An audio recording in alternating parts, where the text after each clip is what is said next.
Другим темам. К социалу для всех. О грядущей очередной пенсионной реформе. Проект, который от президента вернулся сейчас в правительство, и в частности в открытое правительство. И из последних новостей. В ходе обсуждений представители и Счетной палаты, и Высшей школы экономики указали. Пресловутая формула 40-20-40-20, то есть платишь в течение 40 лет 20% своего заработка, на что 40% своей зарплаты получаешь потом 20 лет как пенсию. Так вот, это де-факто означает, что ни к 60 для мужчин, ни тем более к 55 для женщин на пенсию не уйдешь. Власти призывают развернуть широкое обсуждение. В канун очередного раунда консультаций мы и опросили политиков. Самый широкий круг. В том числе тех, при ком существующая система зарождалась. Так что в ней было или стало плохо, и какой быть следующий? Текущая система была создана той пенсионной реформой, которую наше правительство инициировало в начале 2000-х. В 2002 году, в 2003 году была создана эта пенсионная система с накопительным элементом. Но после этого за короткий промежуток времени она дважды менялась.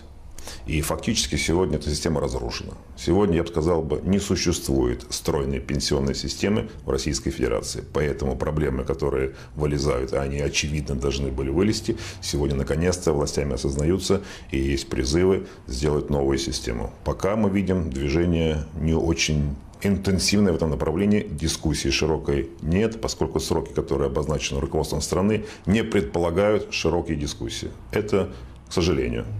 Должно быть максимально широкое общественное обсуждение. Все-таки какую модель, какой способ выбрать для дальнейшей стратегии, для дальнейшей концепции пенсионной реформы.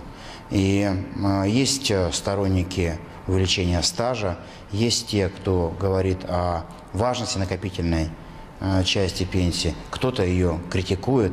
Это все требует очень предметного обсуждения. Нынешняя пенсионная система – банкрот. Она банкрот, вот все. Как вы не крутите эту пенсионную систему, и этот Тришкин кафтан, как не латайте, она не может создать современную пенсионную систему с достаточно высоким уровнем пенсий, с тем, чтобы регулярно их выплачивать и так далее. Кроме того, есть крупные компании, такие как «Газпром», «Лукойл» и другие, которые должны были бы свои дивиденды через пакеты акций выплачивать пенсионной системой. Они этого не делают, и такие решения не принимаются. Поэтому все это промежуточные решения, которые не смогут решить эту задачу. В сегодняшней реформе нас не устраивает то, что заставляло нас голосовать против этой реформы, когда она вводилась. А именно так называемый принцип накопительной пенсионной системы. Накопительная пенсионная система в чистом виде используется всего лишь 6 странами мира.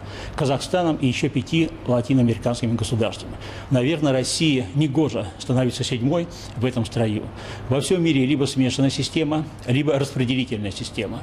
Вот наша партия, партия «Справедливая Россия», выступает за возвращение к принципу солидарности поколений. Иными словами, за распределительную систему. Главный недостаток нашей пенсионной системы, когда будущий пенсионер не знает, сколько он будет получать.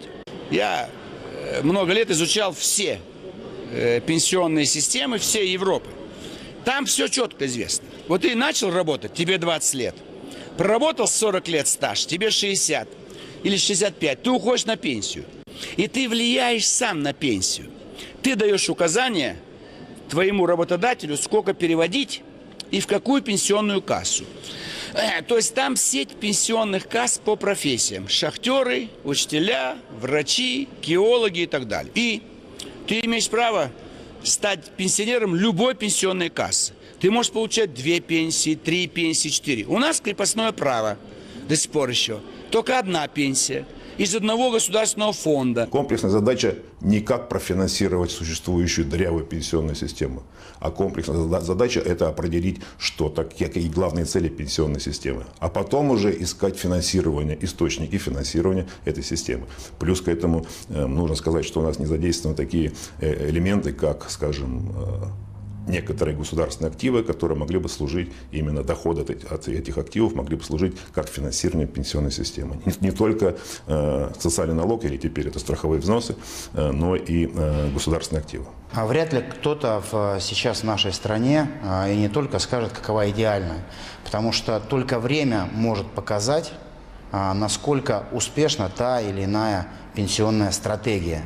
Но очевидно, что она должна зависеть от того, сколько ты привнес в пенсионную систему. То есть, если ты проработал энное количество лет и скопил на свою будущую пенсию, это и должно являться мерилом основным.